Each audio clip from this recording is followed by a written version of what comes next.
Hello, everybody. Welcome back to my channel. And today we are going to be discussing this rumor that I just found, and in an article by Abounding in the Comics. So apparently, the rumor is that there is a civil war brewing inside Lucasfilm for control over Star Wars. Now, look, you guys know that I and so many people have not been a fan of what Lucasfilm has been doing with Star Wars lately, and it sucked. It's pushed so many people off of Star Wars, and the management over there just hasn't been good. However, there have been some good things that came out of Lucasfilm, like The Mandalorian. A lot of people like The Mandalorian. There was, of course, the recent season 7 of the Clone Wars, which, by the way, um, in all honesty, I didn't think it was all that good. Of course, the last 4 episodes were really good. They were definitely the best of the bunch. Although, if I'm being honest, I can still find problems within those episodes, like some of the narrative decisions that they made, which I would call into question. I think that the first 4 episodes I definitely enjoyed the most out of all of them. Even though I think that episodes I think it was 10 and the ending of episode 12 were the best out of the entire season. And I thought that the ending scene specifically was definitely the best thing that this show did overall. So those are sort of my brief thoughts on the Clone Wars season 7.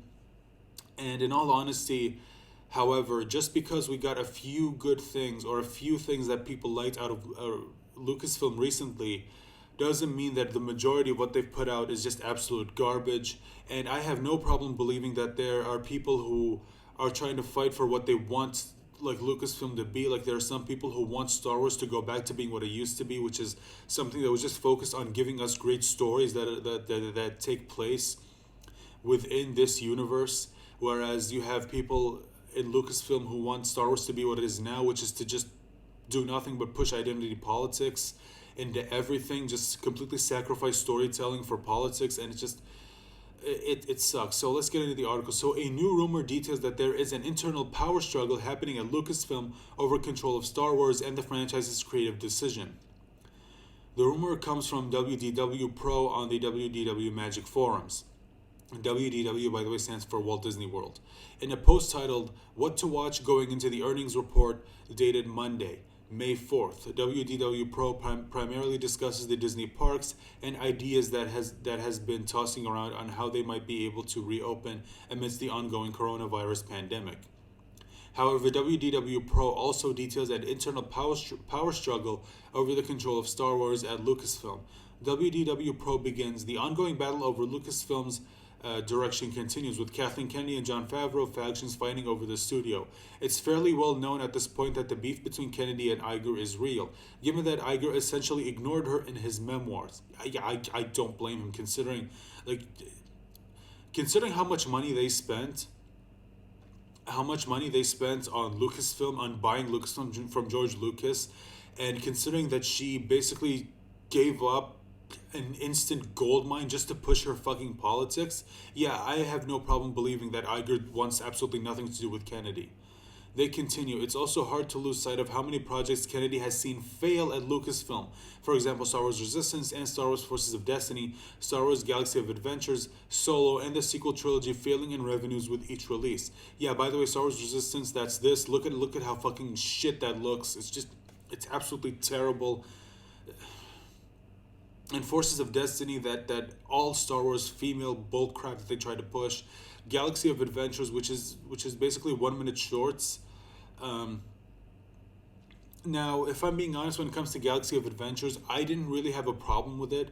If they wanted to make the original trilogy and the prequel sort of release it in easily digestible, 1 minute videos, like detailing some of the more important parts of the original and prequel trilogy.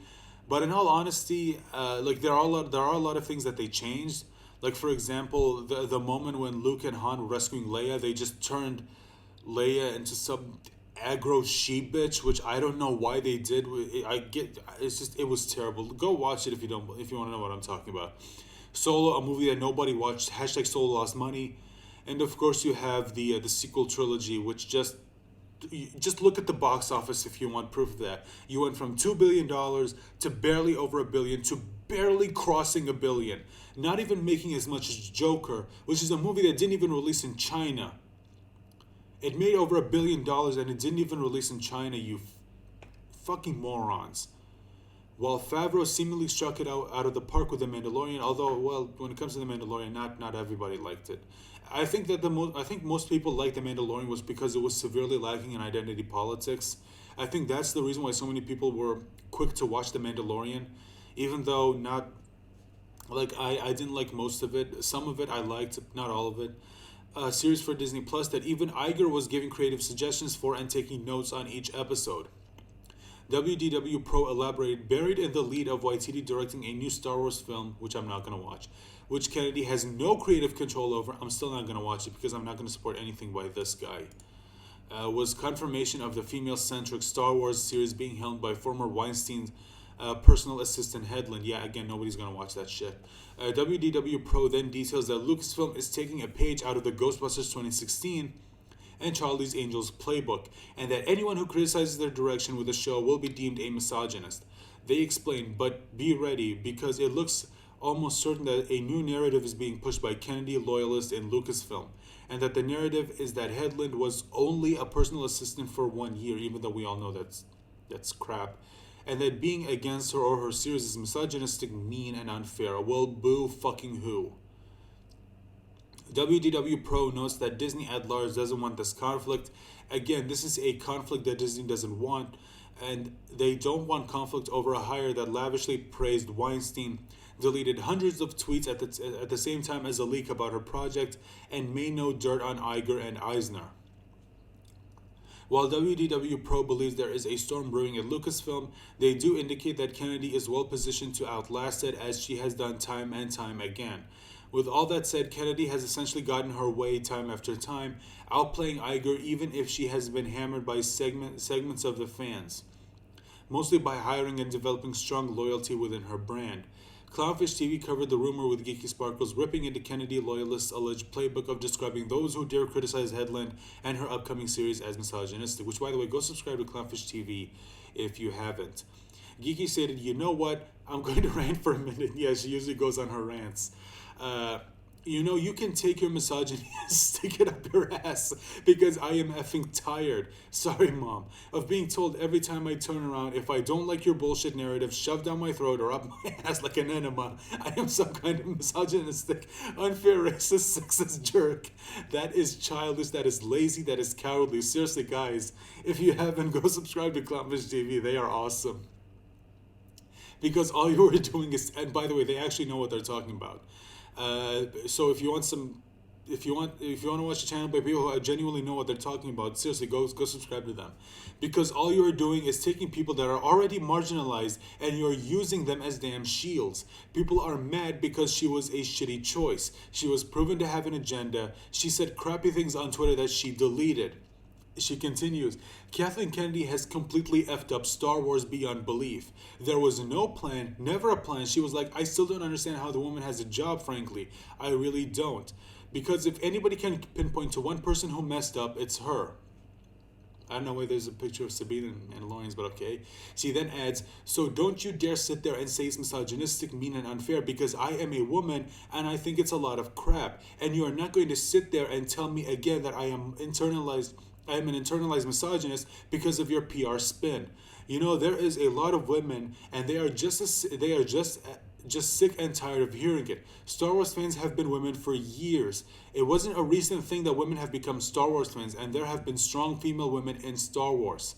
And yes, that is absolutely 100% true. Anyone who has been a fan of Star Wars, even more recent fans who have just, all they need to do is take one look at the expanded universe and they can name you multiple female characters in Star Wars that are absolutely fantastic. Even in the original trilogy, Princess Leia, right there, just right there.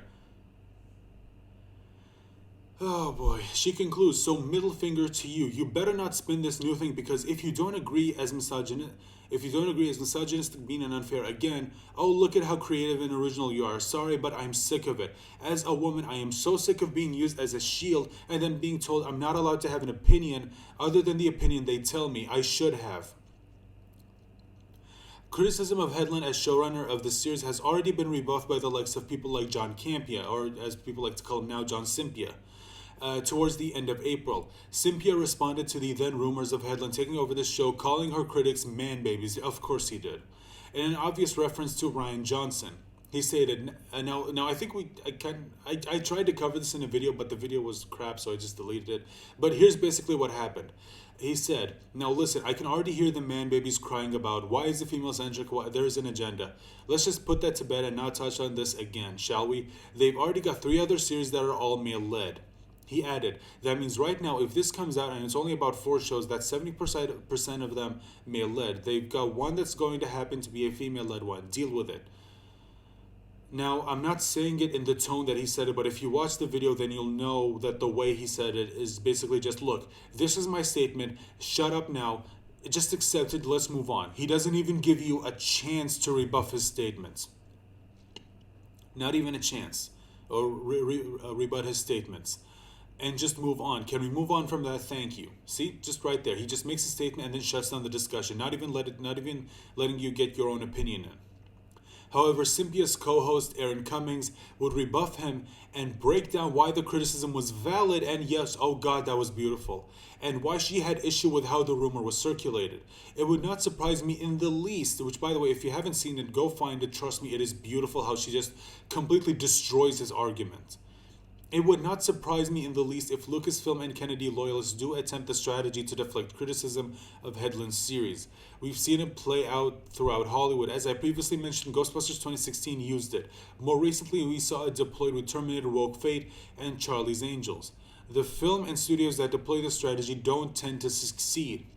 Yeah, all of these studios that say, guess what? We don't want men to see our movie anyway. This movie is for women. And then when men actually do what they ask. We do what they say they want us to do, which is not go see the movie. And then when the movie flops, they blame men because, well, you guys didn't go see the movie, so how is it supposed to succeed? Even though you are the ones who told us not to go see the movie in the first place.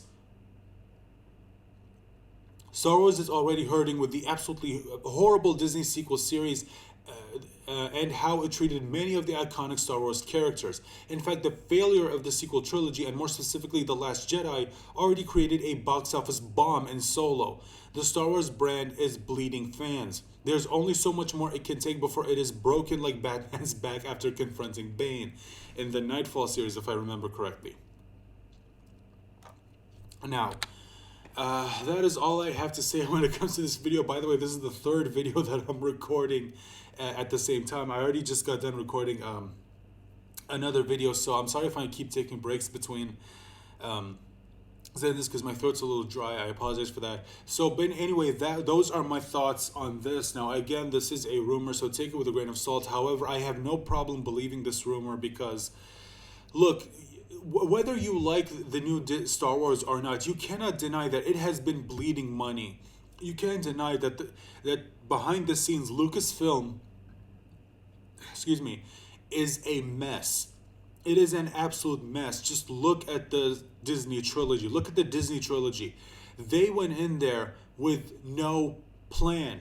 And what sucks is that they did have a plan. They had an outline for the trilogy given to them by George Lucas. They had the outline right there. They could have just taken that and just made movies out of them.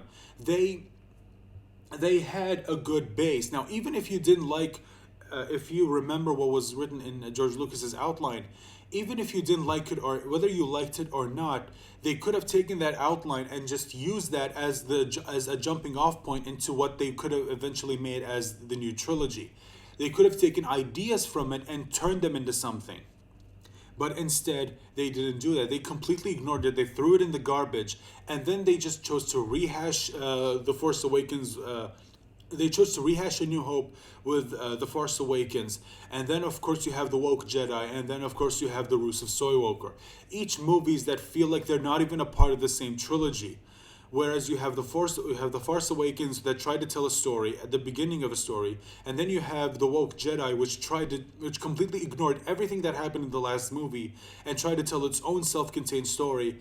And then you have the Rusev Soywoker, where basically it's just it's trying to take what happened in The Force Awakens and The Woke Jedi and trying to make some sort of an ending. And in my opinion, they failed. They failed miserably. They failed just absolutely horribly. I mean, seriously, that was, in my opinion, that is the worst trilogy in existence. Like, I seriously try and come up with a worst trilogy. I don't think you can. I mean, other trilogies, yeah, they may not have, okay, maybe they have at least one movie in there that isn't good, but at least they all feel like they're part of the same trilogy. You can't say that for the Disney trilogy. Each movie just they don't flow. There's no flow to them. It's just it sucks. It absolutely sucks. It's just I've never seen a more incompetently made trilogy in my life. God, just I don't know what else to say about this. It's just, again, I have no problem believing this. I have no problem believing that there are people who are working at Lucasfilm who want to course correct, who want to go in a new creative direction where things are actually planned out, where they put storytelling first. Storytelling before agenda. Actually, you know what? Just take out the agenda. Just focus on telling a good story. Okay, if you want to make your money back, just go back to making a good story. And for the love of God, if there's anyone at Lucasfilm who's calling fans sexist, racist, misogynist, man babies, fire them. Pick them up and throw them out the door if you have to. Tell them that, no, listen, we are not going to do that here, okay? Anyone who even comes remotely close to doing that can will get their ass kicked out, okay? Just do that. God, okay, I'm tired. My throat's starting to get dry. I'm just going to end it right here. Now, if you've watched up until this point, thank you so much. Thank you for giving me the watch time. And if you want to support my channel even further, remember to click on the like button, share this video, and as always, guys, let me know your thoughts in the comment section down below. And please remember to subscribe, and if you do subscribe, remember to click on the bell icon. That way you will know whenever I post a new video. So, thank you guys so much. Again, you guys have been awesome as always. Remember to stay safe, have a nice day, and please join me on my next video. Bye.